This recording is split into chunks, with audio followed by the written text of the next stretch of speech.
Hi, this is Miss W. We are reading Chapter 11, The Jinx. Right. From the drain pipe, the animals watched Paul put out the fire. Here. He dragged what papers he could out of the newsstand and got a bucket of water to douse the rest. And he watered down the walls to make sure they wouldn't flare up later. When the danger was over, he called up Papa Bellini on the telephone. "What a mess," said Tucker Mouse, looking at the soggy, smoldering piles of papers and magazines. No one knew what to say. What are you going to do, Chester?" said Harry Cat finally. "I'm going back there," said Chester. "If the Bellinis find me gone, they'll think I set the fire and ran." "What makes you think they won't think you set the fire and stayed?" said Tucker. "I'll have to take that chance," said Chester. Before the cat or the mouse could say anything to stop him, he hopped over to the newsstand. Shh. Hey. Paul had told the engineer that he would miss a few trips on the shuttle and was waiting for the Bellinis. He didn't want anyone monkeying with the cash register while the cover was off. The conductor thought that the cups and bags from the animals' party had been left by Mario or Papa. When he was taking them over to a trash barrel, Chester jumped up on the shelf. Nothing there had been burned, but there was a smoky smell to everything. The cricket took a downhearted leap into the cage and settled himself for whatever might come. It didn't take the Bellinis long to arrive. They had taken a taxi, and when the Bellinis took a taxi, you could be sure it was an emergency. Chester could hear them hurrying down the steps from the street. Papa was trying to soothe Mama.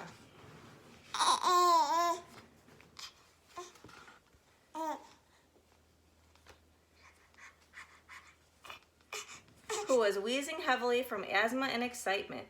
When she saw the heaps of scorched magazines and newspapers, she began to moan and shake her head. Papa eased her down into the stool, but it was still covered with water, and she stood up again with a wet spot on her skirt.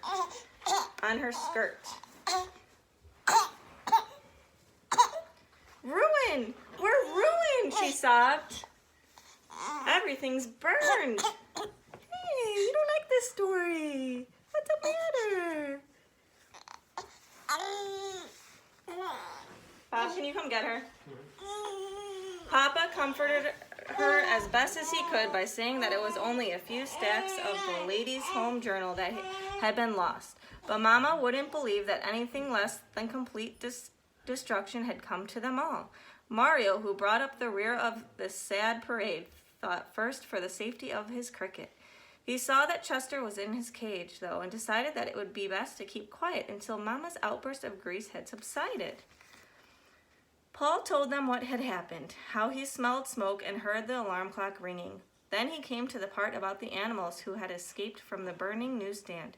"So," said Mama Bellini, at her despair changing into anger, "animals in the newsstand again? Didn't I tell you?" She lifted her forefinger at Mario. "Didn't I say the cricketer would ask his pals? He probably set the fire. He's a firebug." Mario didn't have a chance to speak. He would open his mouth to defend Chester, but before he could say a thing, the words were drowned in Mama's flood of reproaches. She had found someone on whom she could blame her unhappiness, and there was no stopping her. When a pause came, Mario said meekly, "My cricket would never do anything like burn up our newsstand. The fact remains," said Mama. "We had a fire." "But crickets are good luck," Mario began. "Good luck," said Mama indignantly. "He eats money. He commits arson. He's a jinx, that's what.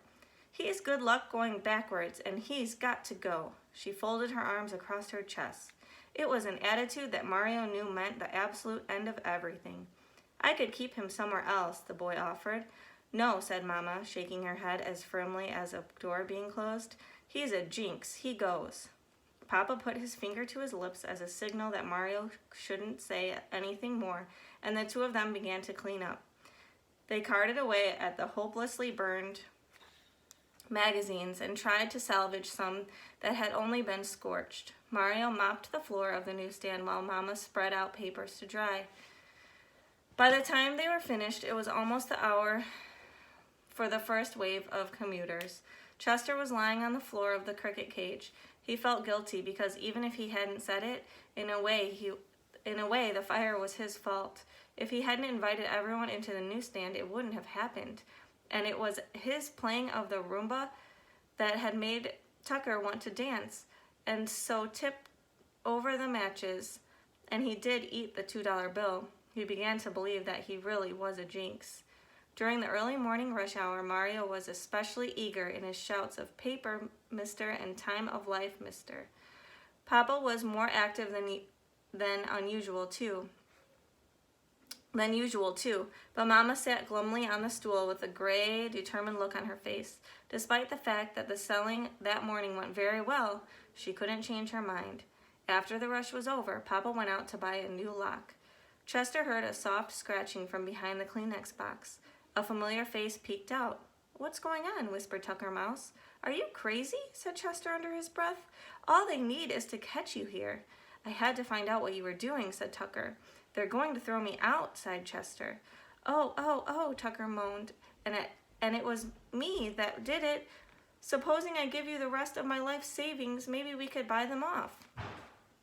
Chester leaned his black little head up against the bars of the cricket cage. "Not this time," he said.